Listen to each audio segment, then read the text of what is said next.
नमस्कार दोस्तों, मेरे नए यूट्यूब चैनल फिजिक्स मस्ती में आपका स्वागत है। आप लोग ध्यान से देख रहे हैं। कल के वीडियो में हमने बताया था कि अवतल दर्पण में जब कोई वस्तु वक्रता केंद्र से बाहर स्थित हो तो उसका प्रतिबिंब कहाँ बने। यानी वक्रता केंद्र से स्थित यानी अनंत और वक्रता केंद्र के बीच हो तो उसका प्रतिबिंब कहाँ बनेगा। तो आज की वीडियो में हम जानने वाले हैं कि अवतल दर्पण में अगर कोई वस्तु वक्रता केंद्र पर ही स्थित हो तो उसका प्रतिबिंब कहाँ बनेगा। आपको हमने फिगर के द्वारा समझाने की कोशिश किया है। इस फिगर को देखिएगा।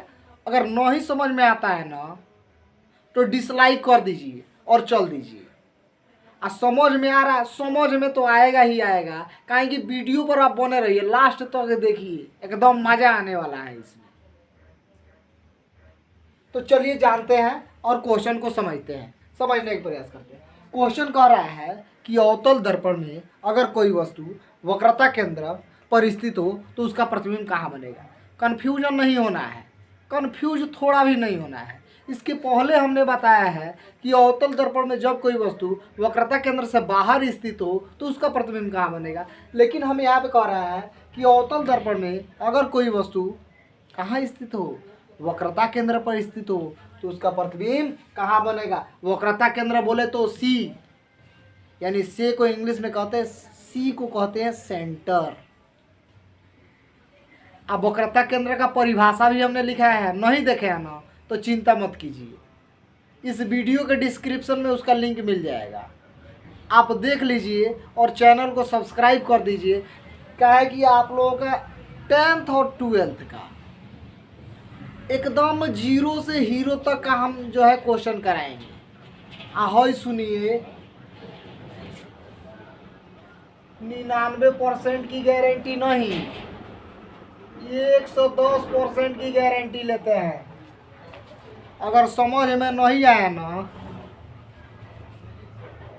तो आप फिर मेरा पर्सनल नंबर आपके जो है डिस्प्ले पर शो कर रहा होगा, व्हाट्सएप नंबर है, इस पर आप ज़रूर कांटेक्ट कर लीजिएगा। दिन में नहीं कांटेक्ट कीजिएगा, शाम को 4 बजे के बाद कांटेक्ट कीजिएगा, क्योंकि हम बैंक से संबंधित हम बिजी रहते हैं, इसलिए हम किसी का कॉल उठाने में असमर्थ हैं।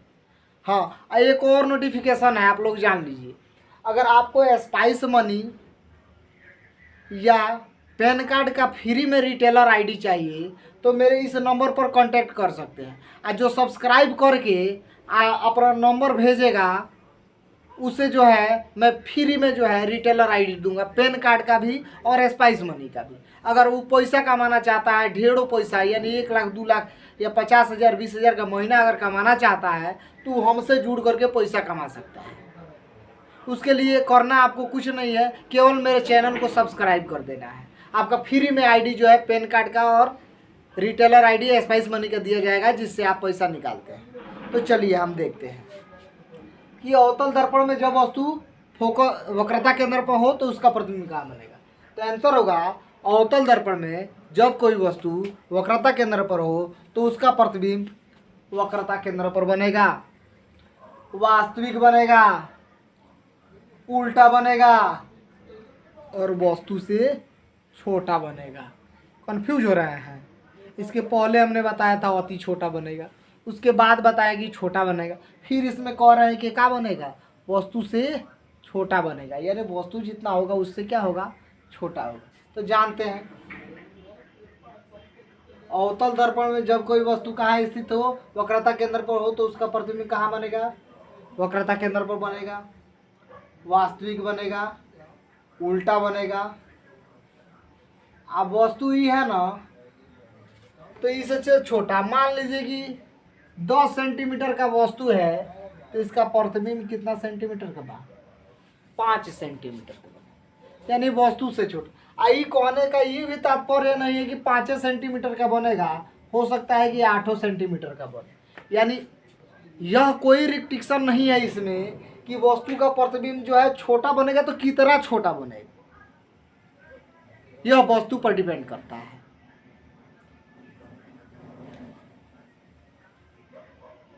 अगला क्वेश्चन देखते हैं।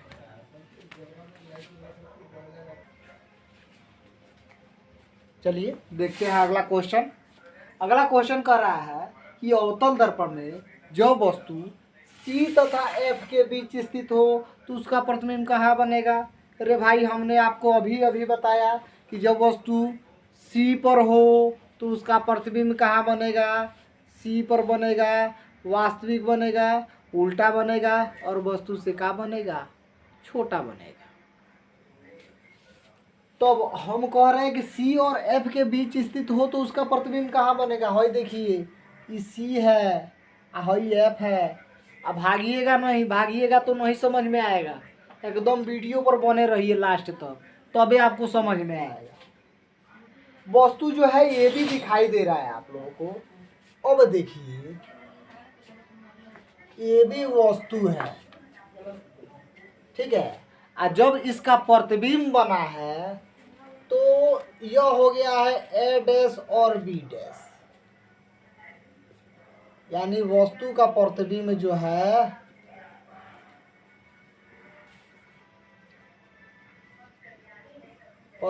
है ए डैश और बी डैश पर बन रहा है। यानी हम कह सकते हैं वस्तु ए बी, अगर कोई वस्तु ए बी पर स्थित हो तो उसका प्रतिबिंब, जैसे कि कोई वस्तु C और F के बीच स्थित हो तो उसका प्रतिबिंब कहाँ बनेगा। तो उस वस्तु का नाम क्या है जो वस्तु C और F के बीच स्थित है। क्वेश्चन कोई, अरे होशियार लोग क्वेश्चन कर सकता है, कहीं से भी कर सकता है। मान लीजिए कि कोई कह देगा कि कोई वस्तु अगर C और F के बीच स्थित हो, उस वस्तु का नाम क्या है, तो डराना नहीं है। हमने ये भी लिख दिया है ना, PQ लिख दीजिएगा। PQ वस्तु है, तो जब वस्तु का प्रतिबिंब बनेगा तो P डैश और Q डैश बनेगा। बात बुझा रहा है ना, दिमाग में जा रहा है, जा रहा है तब ठीक है, एकदम वीडियो पर बने रहिए। तो देखिए, कह रहा है कि वस्तु का प्रतिबिंब, अगर वस्तु ए बी पर स्थित है तो उसका प्रतिबिंब कहाँ बनेगा, C और F के बीच स्थित हो तो उसका प्रतिबिंब कहाँ बनेगा। तो वस्तु का प्रतिबिंब C के बाहर बनता है, यानी C है ना, तो देखिए बाहर बन रहा है, C से दूर न बन रहा है, C से के बाहर बनता है, वास्तविक बनता है, उल्टा बनता है और वस्तु से बड़ा बनता है। हमने कहा ना अभी छोटा। अब मान लीजिए कि बड़ा है तो वस्तु 5 सेंटीमीटर का है तो उसका, अब देखिए 10 सेंटीमीटर का होगा कि नहीं, बड़ा है। तो अब बड़ा है तो हो सकता है कि वस्तु 10 सेंटीमीटर का हो तो उसका प्रतिबिंब कितना सेंटीमीटर का हो, 50 सेंटीमीटर का हो सकता है कि नहीं हो सकता है। अब अगला प्रश्न देखिए, अवतल दर्पण में जब वस्तु F पर हो तो उसका प्रतिबिंब कहाँ बनेगा। है देख लीजिए, F है, अब वस्तु का प्रतिबिंब AB है, ठीक है। तो वस्तु का प्रतिबिंब AB है, तो अब देखिए दर्पण से परावर्तन के बाद जो किरणें आ रही है, यह C है, वस्तु C और F के बीच बनता है। यानी वस्तु कहाँ हो, जब वस्तु F पर हो, यानी वस्तु यहाँ पर हो तो उसका प्रतिबिंब कहाँ बनेगा, अनंत पर बनता है। अनंत मतलब नहीं जानते हैं ना, तो इसके पहले वीडियो में हमने बताया था, आज जान लीजिए, तनी टाइम लगता है। तो ये अनंत की वस्तुएं जो है क्या, सूर्य, पृथ्वी, तारे इत्यादि को अनंत की वस्तुएं कही जाती हैं। तो आपको क्लियर समझ में आ रहा है कि अनंत पर बनता है। अब मान लीजिए कि वस्तु कहाँ बनेगा, यहाँ पर बन जाए, यानी ए डैश और बी डैश पर बन जाए तो वस्तु वास्तविक होगा, उल्टा होगा और वस्तु से बहुत बहुत बड़ा होगा, यानी बहुत बहुत बड़ा, यानी 3 गुना 4 गुना, इसी को नो बहुत बड़ा कहते हैं। और मान लीजिए कि भीड़ एक आदमी का नहीं न लगता है, 2 आदमी का लगता है। 10 आदमी रहेगा तो भीड़ होगा, अब 50 आदमी रहेगा तो तनी मुनी ज़्यादा भीड़ होगा। कहीं 1000 हुए तो यानी बहुत भीड़ हुआ। तो उसी तरह से कह रहा है कि वस्तु बहुत बहुत बड़ा बनेगा, यानी बड़ा भी नहीं उससे भी बड़ा बनेगा। तो इस चैप्टर का लास्ट क्वेश्चन क्या है, इसको हम देखते हैं।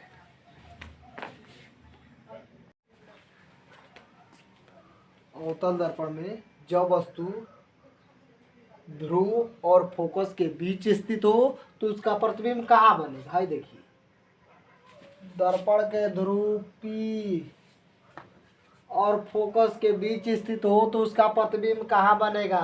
तो देखिए दर्पण के पीछे बनेगा। हमारे पीठ पर इंक लगा है, आप लोगों को दिखाई दे रहा है क्या? नहीं दे रहा है। अब माटी लगा होगा तो वो नहीं दिखाई देगा। काहे नहीं दिखाई देगा जी? क्योंकि मैं अभी अपोजिट साइड में हूँ, इसलिए हमारा फेस दिखाई दे रहा है। जैसे ही इस साइड को मैं चेंज करूँगा मेरा पीठ दिखाई देना चालू हो जाएगा और आपको स्पष्ट रूप से दिखाई देगा कि मेरे पीठ में क्या लगा है। तो ध्यान से देखिएगा तबे समझ में आएगा, नहीं देखिएगा ना तब समझ में नहीं आएगा। एकदम वीडियो पर बने रहिए।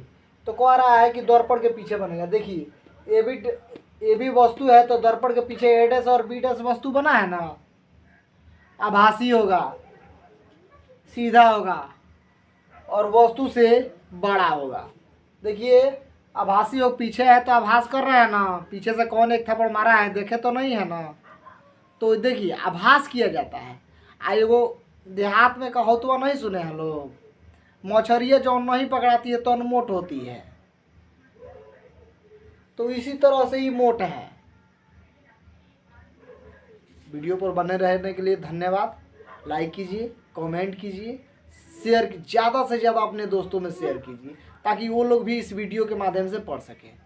धन्यवाद।